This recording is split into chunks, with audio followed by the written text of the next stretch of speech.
Buenas noches con todos. Los saluda Giovanna Ramírez, gerente general de Rancor International Training. Les damos la bienvenida y las gracias a nuestros amigos de Bolivia, Estados Unidos, Panamá y Perú por asistir a nuestro webinar gratuito Coyuntura Tributaria. Esta noche nos acompaña el doctor Luis García Romero, quien es socio senior del estudio Muñiz, Olaya, Meléndez, Castro, Ono y Herrera Abogados. Es abogado especialista en Derecho Tributario y Corporativo, egresado de la maestría en Tributación y Política Fiscal en la Universidad de Lima, con especialización en Derecho Tributario Internacional por la Universidad Austral de Buenos Aires, Argentina.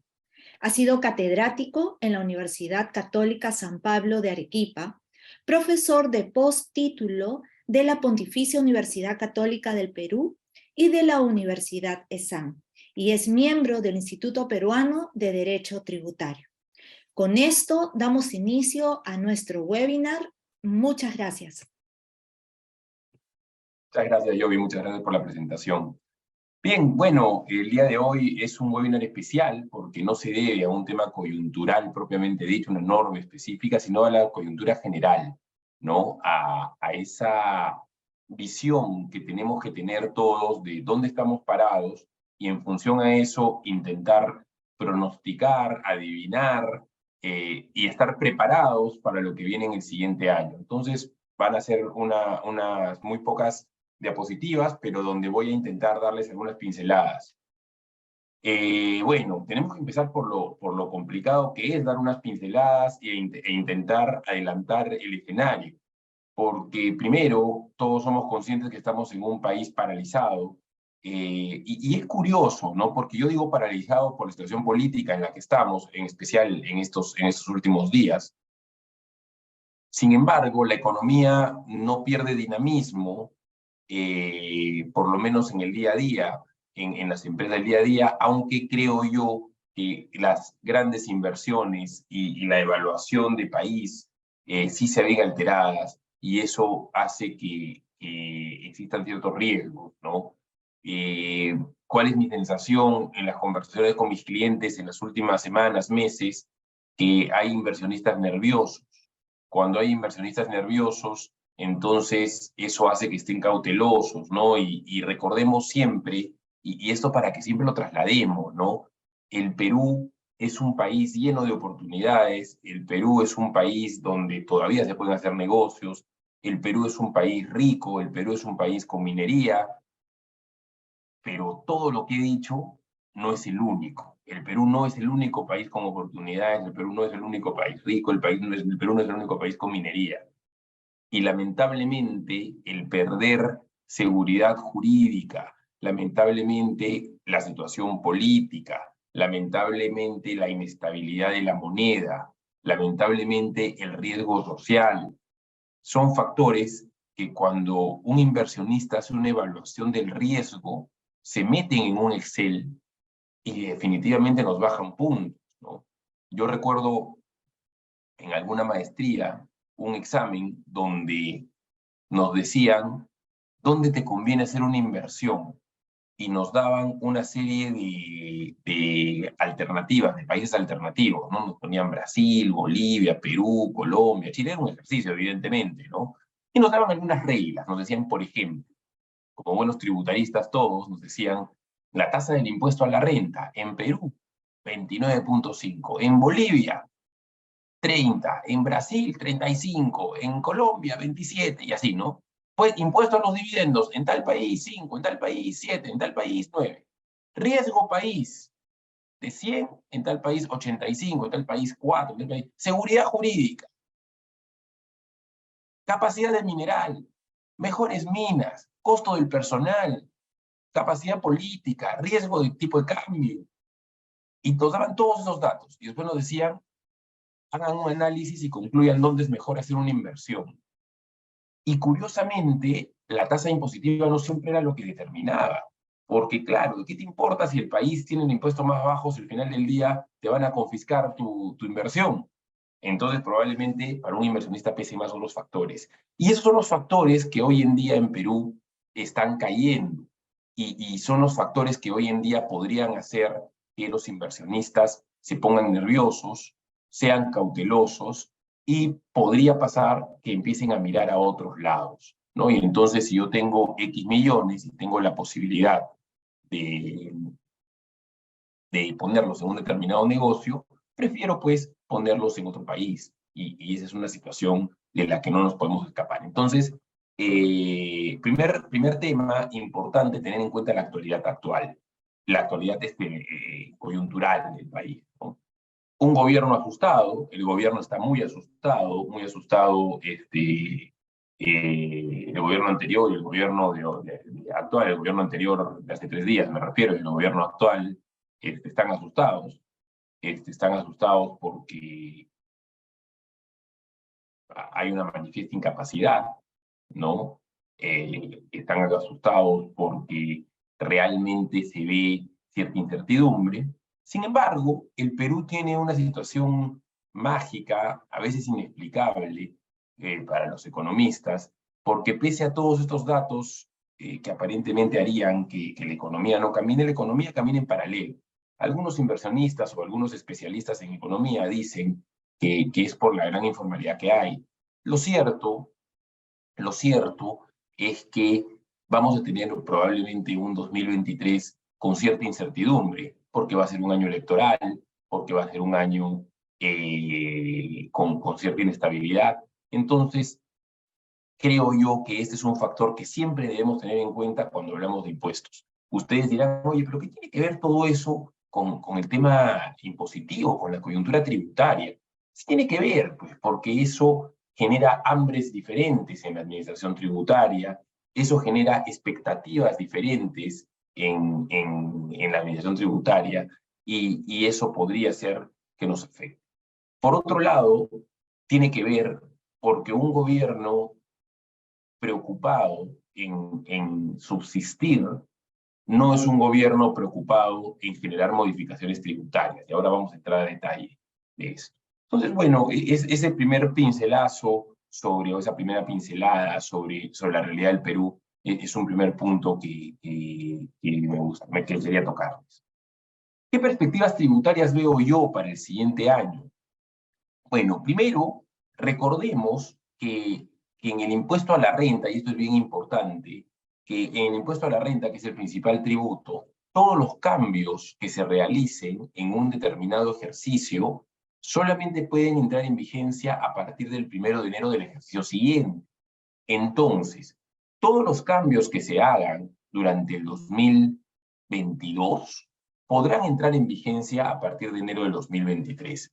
Pero si se pasa el 31 de diciembre del 2022, todos los cambios que se hagan en enero, en febrero, en marzo del 2023, recién entrarán en vigencia a partir del 1 de enero del 2024. Este es un dato relevante, es un dato no menor. ¿Por qué? Porque, como todos los años, todos aquellos cambios que tienen que introducirse en la ley de impuesto a la renta se discuten en los meses de octubre, noviembre, diciembre, para que las normas salgan antes del 31 de diciembre y puedan entrar en vigencia a partir del 1 de enero del año siguiente. Lamentablemente, o no sé si lamentablemente en realidad, porque quién sabe qué normas hubieran salido, pero lo cierto es que a la fecha, ya estando en el mes de diciembre y bien entrados en el mes de diciembre, no se escucha pues grandes proyectos de modificaciones tributarias que se estén discutiendo en estos días, con lo cual claramente no tendremos un ejercicio 2023 con grandes cambios tributarios, ¿ok? No vamos a tener un ejercicio 2023 con grandes cambios tributarios. Lo que sí, aquellos cambios que se fueron incorporando en la ley del impuesto a la renta durante básicamente los primeros meses del 2022, sí van a entrar en vigencia a partir del 1 de enero del 2023. ¿A qué grandes cambios nos referimos? Bueno, básicamente yo les digo dos en la ley de impuesto a la renta, por ahí alguno más. Las modificaciones a las normas referidas a la determinación de valor de mercado para la enajenación de acciones. Ustedes deberán saber que durante este año se modificó la ley del impuesto a la renta para efectos del valor de mercado cuando se hace una venta de acciones. Hasta la norma vigente al 31 de diciembre de 2022, ustedes saben que existen dos métodos de valorización, ¿no? O dos formas de determinar el valor de mercado, mejor dicho, para la venta de acciones. Cuando el comprador y vendedor son vinculados económicamente, la forma de determinación del valor de mercado es a través de una tasación de la compañía respecto a la cual sus acciones se venden. Mientras que cuando comprador y vendedor son no vinculados, lo que la norma señala es que no puede ser, el valor de transferencia no puede ser inferior al valor al valor patrimonial de la compañía en función al último balance anual. Entonces, si es que yo voy a hacer una venta de unas acciones hoy día a un tercero no vinculado, mi valor de venta no puede ser inferior al valor patrimonial tomando en cuenta el último balance anual. Esas normas han sufrido cambios durante este año, cambios que entran en vigencia a partir de enero de 2023, siendo que a partir del 1 de enero de 2023, en cualquier situación, el valor no podrá ser inferior al valor de tasación de la compañía. E incluso la norma precisa cómo debe ser hecha esa tasación, tomando en consideración flujos futuros a 10 años y demás. Es un tema más de precio de transferencia, pero es un tema importante para los que están en el mundo del M&A y el mundo de la venta de empresas, porque a partir del siguiente año pues hay ese cambio. Otro cambio importante es en la asociación en participación. Recordemos que la asociación en participación en los últimos 21 años, para ser exactos, no ha tenido tratamiento tributario, lo cual es una vergüenza, dicho sea el paso. Y a raíz de una RTF de observancia obligatoria que salió en el 2020, en el 2021, se presionó al Ejecutivo a que regule el tratamiento de la asociación en participación. Lamentablemente, en mi opinión, lamentablemente porque creo que faltaron criterios técnicos, la regulación ha salido en la misma línea que lo que decía esa RTF, en buena cuenta, es que la asociación en participación es una suerte de empresa donde lo que percibe el asociado que invierte es un dividendo. Con esto dejamos completamente de lado ese tratamiento muy usado por el cual el asociado lo que percibía era un ingreso grabado y para el asociante era un gasto, ese ingreso que pagaba. Hoy en día el asociante es el que hace toda la liquidación del negocio y lo que atribuye al asociado es solamente un dividendo. Si bien es cierto, económicamente esto es más o menos lo mismo, porque el impuesto se termina pagando de la misma forma, solamente que en el modelo que más se usaba hasta la fecha, cada uno pagaba su parte del impuesto a la renta, y en el modelo que entra en vigencia en el 2023, el 100% del impuesto a la renta lo va a pagar el asociante, y lo que va a distribuir el asociado es solamente un dividendo. Para poder introducir esta modificación o para poder normar esta RTF e introducirla a la legislación, se han tenido que hacer cambios importantes en la ley del impuesto a la renta. Dentro de ellos se ha modificado el artículo 5 de la ley de impuesto a la renta, que incluye la definición de enajenación, para incorporar también como enajenación el aporte de bienes del asociado al asociante en un contrato de asociación en participación. Se han modificado los artículos vinculados a la distribución de dividendos para poder expresamente considerar como un dividendo al resultado positivo que se le atribuye al asociado en un contrato de asociación en participación, y ha salido una norma bastante clara, bastante precisa con este tratamiento, ¿no? Ese es otro de los cambios que entra en vigencia a partir de enero de 2023. Siempre cuando digo esto lo pongo entre comillas, porque lamentablemente la SUNAT sacó una opinión diciendo que más o menos ese era el mismo comportamiento que tendría que regir hacia atrás, una cosa medio rara por la incertidumbre que había al no tener norma, pero en estricto el nuevo tratamiento con todos los puntos y las modificaciones de la ley de impuesto a la renta respecto al tema de asociación en participación entran en vigencia a partir del 1 de enero del 2023. Entonces, yo diría que esos son los dos cambios más importantes. No son cambios que se hayan cocinado, trabajado en los últimos meses del año, al contrario, son cambios que se dieron en virtud de la delegación de facultades que en su momento pidió Pedro Franque en el año 2021 y que se trabajaron hasta el 2022 y que, como las normas salieron publicadas después del 1 de enero del 2022, entonces recién entran en vigencia a partir del 1 de enero del 2023. Entonces, son yo diría, los grandes cambios. por ahí esperamos, si ustedes me dicen qué cambios más esperas en estos días, seguramente que se prorroguen aquellas exoneraciones que están por vencerse, es el trabajo fácil de todos los años, sacar una norma que prorroga lo que ya está. No creo que haya mucho más cambios, para ser honesto. Creo que además hoy ni el Congreso ni el Ejecutivo están pues trabajando en modificaciones tributarias que vayan a poder sacar antes del 31 de diciembre. Y entonces aparentemente tendremos un año con una legislación similar, por lo menos no en cuanto a cambios trascendentales, no cambios de tasas, no cambios de base imponible, ni determinación de impuesto, ni nada, ¿no? Entonces, adicionalmente, se espera que en 2023 entre en vigencia el impuesto a los juegos a distancia, a las apuestas deportivas a distancia. Ustedes deben recordar que en los últimos, hace unos 3 meses o 2 meses y medio, salió publicada ya la ley que regula los juegos a distancia, entre otros, los juegos de apuestas deportivas y demás. La norma es una norma bien particular porque no solamente regula el impuesto, de hecho el artículo es una norma como de 40 artículos, 50 artículos, no sé, y solamente 4 hablan del impuesto, los últimos 4, y todo lo demás regula toda la actividad en general, que está bien, que hay una actividad que había que regular. Sin embargo, esta norma aún no ha entrado en vigencia porque la norma señala que entrará en vigencia una vez que salga el reglamento que todavía no ha salido, pero el impuesto no va a entrar en vigencia cuando salga el reglamento. La norma misma señala que el impuesto entrará en vigencia al mes de que salga el reglamento. Entonces, seguramente que el reglamento esperamos salga entre enero, febrero, ¿no? Y entonces el impuesto debería entrar en vigencia a partir de marzo, abril. Es un impuesto específico para las apuestas a distancia, para estas apuestas deportivas y demás, y ese es el gran cambio o el impuesto que se incorpora durante el próximo año. ¿Qué más tenemos? Bueno, durante el año se han introducido algunos cambios en la legislación para combatir el incremento patrimonial no justificado en personas naturales, por lo que se espera que en el ejercicio 2023 la SUNAT incremente la fiscalización a personas naturales. Este es un punto que no me canso de repetir en todas mis charlas.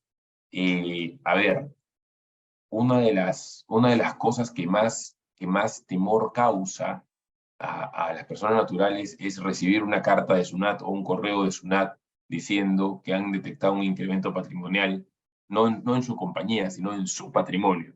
Y esto no le pasa solamente a grandes empresas o a grandes millonarios, por si acaso, ¿ah? Puede pasar por un montón de situaciones. Conozco gente cercana, la que, por ejemplo, por práctica, la empresa siempre le depositaba una plata para que vaya a hacer los pagos menores, la caja chica, y entonces tienen un problemón porque a cabo de 3, 4 años tienen una notificación de la SUNAT diciendo que tienen un incremento patrimonial no justificado porque tienen más ingresos de los que debían.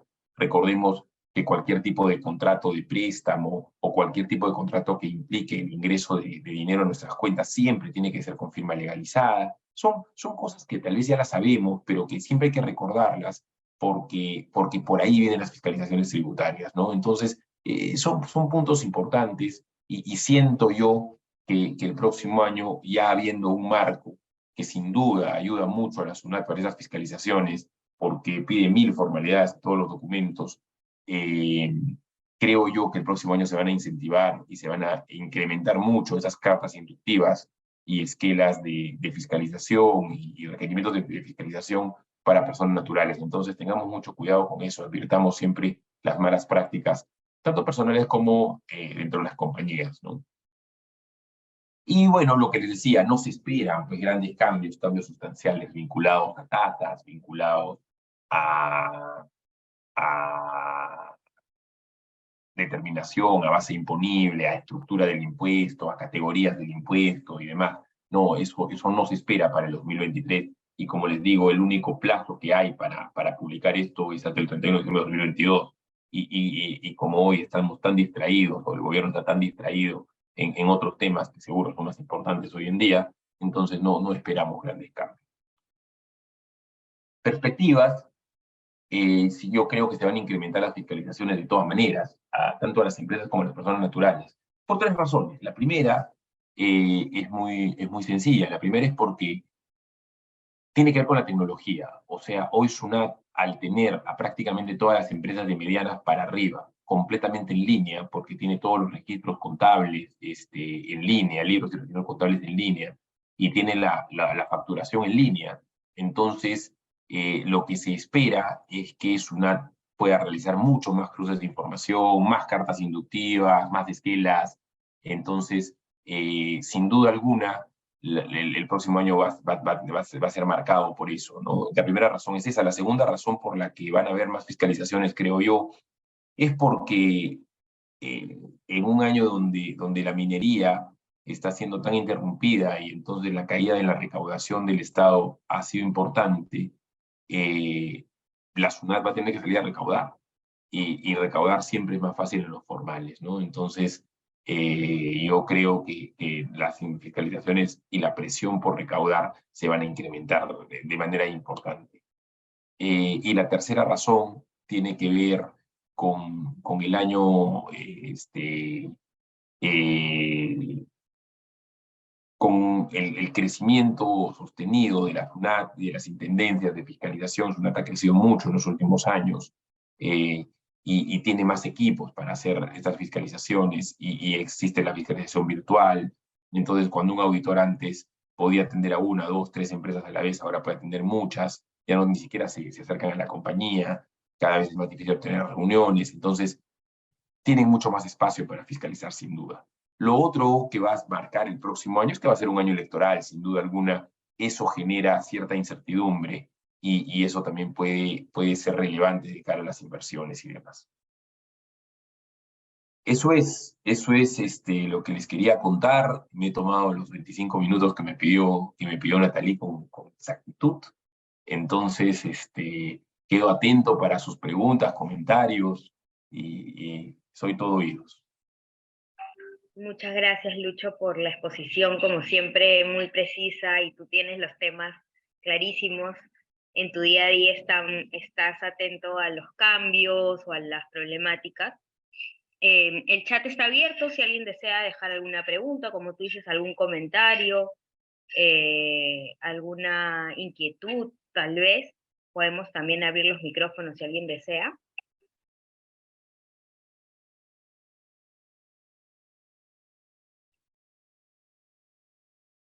Estamos o están tímidos hoy día. A ver, esperemos un ratito.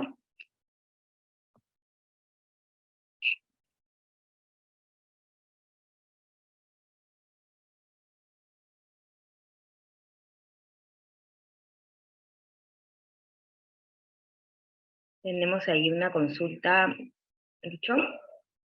Sí, claro que sí. A ver, veamos. Buenas noches. ¿Hay algún cambio en lo que es regalías, es decir, en su deducción? No hay ningún cambio en lo que es regalías. Ojo, y creo que sé por dónde va la pregunta, ¿ya? A ver, no hay ningún cambio en lo que es regalías, la deducción sigue siendo la misma,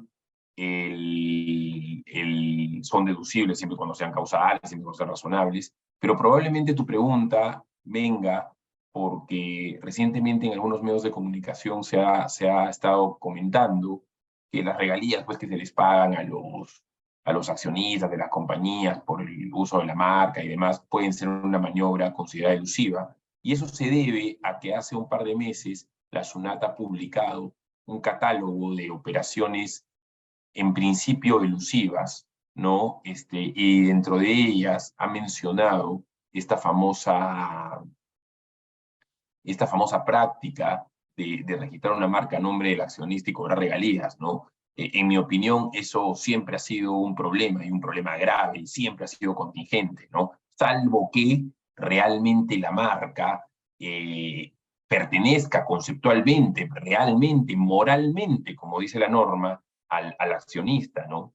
Y entonces lo que cobra es un derecho real, un derecho verdadero, y que la marca en sí le agrega el valor al negocio, ¿no? Voy a poner un ejemplo cualquiera, si es que yo se me ocurre poner pues una tienda de fútbol y quiero ponerle el 10 y quiero poner la cara de Lionel Messi, que está de moda, en la portada de mi negocio, entonces seguramente Lionel Messi me va a cobrar un montón de plata por esa regalía, yo se la pagaré y de repente vendo más camisetas por pagarle eso a Messi. Esa regalía yo creo que está perfectamente bien, ¿no? Pero la regalía criolla, donde lo único que hacen es aprovechar el arbitraje de tasas, sin duda alguna está proscrita y estuvo siempre proscrita. Lo único que ha salido este año es una opinión de SUNAT diciendo que eso está prohibido, que eso es una norma, que eso puede ser recalificado como elusivo, ¿no? Es eso nada más, pero no es que haya ningún cambio normativo. La norma es exactamente la misma al respecto. No sé, Elena, si respondí tu consulta o si no, puedes ampliarla, por favor, hacerme algún comentario, abrir tu micro, como tú gustes. Tenemos otra pregunta, Lucho. Ok, si tengo ingresos no justificados por juntas, préstamos sin contratos, etcétera, ¿qué consecuencias tributarias puede llevar? Bueno, ese es el famoso incremento patrimonial no justificado, ¿no? ¿Eso qué quiere decir? Que, a ver, para la SUNAT tiene un sistema bien sencillo donde dice, a ver, Luis García.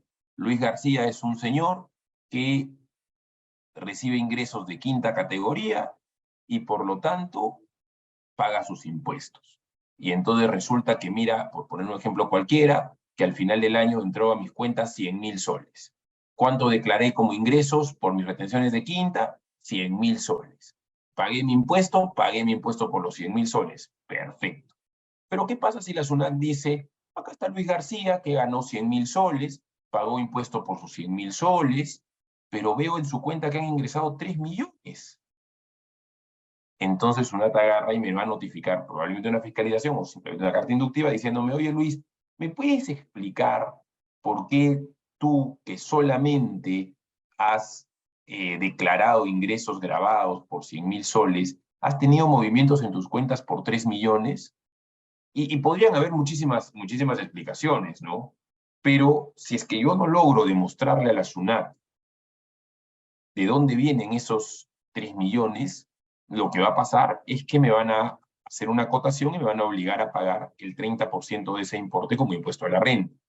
Entonces, ¿y cómo se sustentan ese tipo de transacciones? Si yo, por ejemplo, voy a una SUNAT y digo, no, SUNAT, es que esos 3 millones me los ha prestado mi buen amigo Juan Pérez. SUNAT va a decir, ok, perfecto, me puedes enseñar la bancarización, o sea, el traslado de una cuenta de Juan Pérez a tu cuenta, y además el contrato con firma legalizada que ha suscrito con Juan Pérez.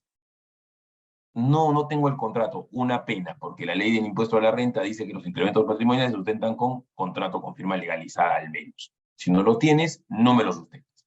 Oye, SUNAT, lo que pasa es que es una donación de mi mamá. Es una donación. Ya, perfecto. ¿Me puedes enseñar la donación en escritura pública como manda el Código Civil? No le da. Entonces, 30% de impuesto a la renta. Entonces, ese es el incremento patrimonial y la consecuencia de no poder sustentar los ingresos implica que SUNAT te cobre el impuesto como si hubiera sido un ingreso no reconocido. Eso es. Pregunta de Diego, buenas noches. Los límites de endeudamiento no están referidos a deuda comercial, así sean vinculadas. No sé a qué te estás refiriendo, Diego. ¿A qué límite? Me imagino que te refieres a límites de endeudamiento del artículo 37A de la ley de impuesto a la renta. Yo estoy hablando de incremento patrimonial de personas naturales, por si acaso, donde es un tema bien distinto. Pero no, los límites de endeudamiento no están referidos a deuda comercial, a deuda intervinculadas. Los límites de endeudamiento, si te refieres al artículo 37A, el límite que está vinculado al 30% del EBITDA tributario, no, es un límite para todo tipo de endeudamiento, no solamente con vinculadas. Hasta antes de que apareciera este cambio que se dio en septiembre de 2018, este límite de endeudamiento, que no era en función al EBITDA, sino a un porcentaje del patrimonio, era solamente para operaciones entrevinculadas.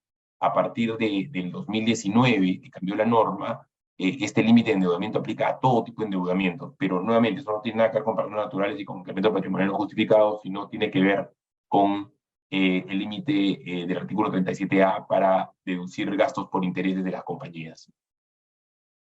Buenas noches. Sobre el sujeto sin capacidad operativa, ¿cómo se puede saber si mi proveedor va a ser calificado como sujeto sin capacidad operativa para evitar contingencias? ¿Cuál sería su apreciación?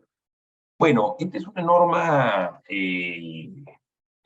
bien particular, es una norma que la SUNAT ha impulsado mucho y que lo que busca es una suerte de muerte civil para aquellas empresas que venden facturas. Voy a ser duro con mi lenguaje. Y me parece bien como concepto, ¿no? O sea, lo que te está diciendo es, oye, si hay una empresa que en teoría pues te da, voy a exagerar, servicios de transporte y movilidad, pero resulta que no tiene ni un solo camión, no alquila ni un solo camión, ni un solo bus, y no tiene a nadie en su planilla, entonces lo más probable es que te estés comprando la factura, pues, y eso es lo que busca la empresa, y entonces busca sancionar esa situación. Lamentablemente es una norma que ha entrado en vigencia de a pocos, ¿no? Porque primero ha entrado, la norma entra en vigencia ahora, pero y podría ser, y hay un plazo, digamos, para que la SUNAT te notifique que tu sujeto que el sujeto esté sin capacidad operativa, y entonces tú tienes un plazo para descargar al respecto y poder defender. ¿Cómo puedes hacer? Bueno, no va a haber una lista que diga los siguientes sujetos son sujetos con capacidad operativa y por lo tanto sujetos factibles o pasibles de ser contratados. Eso no va a haber, eso no va a salir nunca. Lo que hay que hacer es una especie de compliance interno, ¿no? O sea, como lo hacen las empresas grandes. O sea, si tú quieres venderme, ven y demuéstrame qué tipo de empresa eres, ¿no? Si es que vas a ser un proveedor recurrente, incluso tú lo que puedes pedir es pues el PET de la compañía en que declaran el personal. En la misma página de SUNAT uno puede tomar algunas precauciones, ¿no? Cuando uno entra al RUC de una compañía aparece cuántos trabajadores tiene lista, asegurarte pues que los bienes que te venden le pertenezcan, en fin. Pues, algunas normas mínimas internas se pueden tomar. Al final del día de lo que se trata es de contratar proveedores formales. Esa es la idea, ¿no?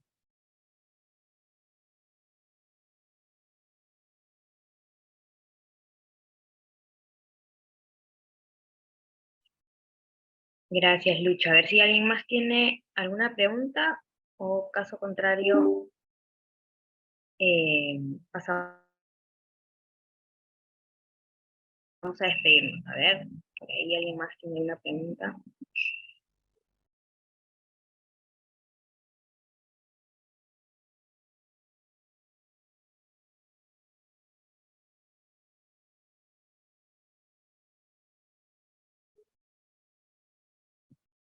Elena, creo que se quedó una pregunta ahí. Lucho, ¿ves esta? La que dice, los préstamos que se hacen a los accionistas a la empresa Ah, ok. Los préstamos que se hacen a los son accionistas de ahora la empresa considerados son adelanto ahora de utilidad. considerados adelanto de utilidades. A ver, no, ojo, no son ahora. La norma es clara desde siempre. A ver, por lo menos desde el 2012. Acá hay dos situaciones. Si la compañía tiene resultados positivos, norma expresa, ¿ah? Si la compañía tiene resultados positivos acumulados, pendientes de distribución, y le presta plata a los accionistas, se considera distribución de dividendos en el acto y este préstamo está sujeto a una retención de dividendos, ¿ok? ¿Y eso por qué? Eso es una norma antielusiva específica, claramente, ¿no? Porque lo que te está diciendo la norma es, oye, si le vas a prestar plata a los accionistas teniendo utilidades o resultados positivos por distribuir, mejor distribuye pues las utilidades, porque lo que estás haciendo, si no, es distribuyendo las utilidades sin pagar el impuesto a los dividendos, ¿no? Entonces, para que no deludas, si es que tú tienes resultados positivos al momento de prestarle la plata, entonces se considera una distribución de dividendos. Primera regla. Segunda regla, ¿qué pasa si la empresa distribuye dividendos, mejor dicho, presta plata a los accionistas, pero no tiene resultados acumulados positivos? Está en cero, ¿no? O está en pérdida o está en cero. Entonces, y le presta plata a los accionistas. Entonces, ahí estamos ante un préstamo ordinario y lo que sí la empresa tendrá que cobrar intereses a valor de mercado. De acuerdo al artículo 26 de la Ley de Impuesto a la Renta, esos intereses se deben calcular con las normas de precio de transferencia, ¿no? Entonces, ahí habrá que ver en su estudio técnico cuál es la tasa que tienen que cobrarle, pero de todas maneras tienen que cobrar. Esa es la respuesta ahí, Elena. Y Miguel me hace una pregunta, dice: el gasto de obras en curso por estudios de factibilidad y planos de una oficina que no se inició la construcción de años anteriores, puede ser en el 2022, los desembolsos se realizaron en el 2016. Bueno, es una consulta que no tiene mucho que ver en realidad con el tema que estamos conversando, pero te la contesto, Miguel. A ver, en principio, si es que es un gasto por una obra distinta a la actividad que tiene la compañía en el día a día, o es una empresa nueva, esto deberías haberlo tratado como un gasto preoperativo, ¿ok? Entonces, debería estar, para efectos tributarios me refiero, debería estar empaquetado en una cuenta como una suerte de intangible. Y la norma te dice que tú te lo puedes deducir en 1 o en 10 años, una vez que inicie la explotación de ese negocio. Pero si en algún momento tú decidieras que ese negocio no va más porque, por ejemplo, de tu factibilidad y de los planos y demás, llegas a la conclusión que no vas a ir con la obra, no va a seguir, entonces, en la medida que eso en su momento hubiera sido potencialmente causal, ahorita te explico qué es eso, yo considero que sí es deducible, y es deducible en el ejercicio en el que tú tomas la decisión de no ir más allá con el proyecto. ¿Ok? ¿A qué me refiero que sea potencialmente deducible? A que en el momento en que tú incurriste en esos gastos, era una idea que estabas evaluando de un negocio que potencialmente iba a poder ser deducido en la compañía. ¿Y por qué es esto importante? Porque la causalidad es potencial y no necesariamente real, ¿no? Lo que no puede pasar es que tú tengas una bolsa de gastos de negocios que tú has venido pateando durante muchos años, y que hoy los empaquetes todos y los deduzcas, porque ahí sí te van a decir que probablemente sean gastos de ejercicios anteriores, ¿no? Hay que ver el caso en concreto.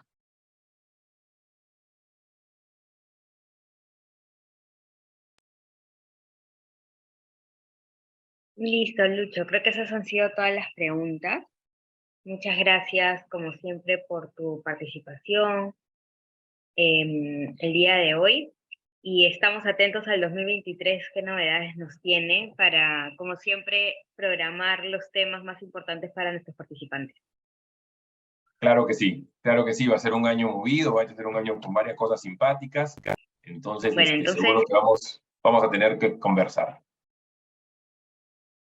Listo, Lucho. Muchísimas gracias a ti, muchísimas gracias a todos los que se han conectado el día de hoy, a nuestros clientes que nos han acompañado durante todo el año, también muchas gracias. Esperemos que todos estos seminarios que hemos programado para fin de año sean de mucha utilidad para ustedes. Tenemos 2 más el día de mañana, ya para terminar este grupo de webinars gratuitos.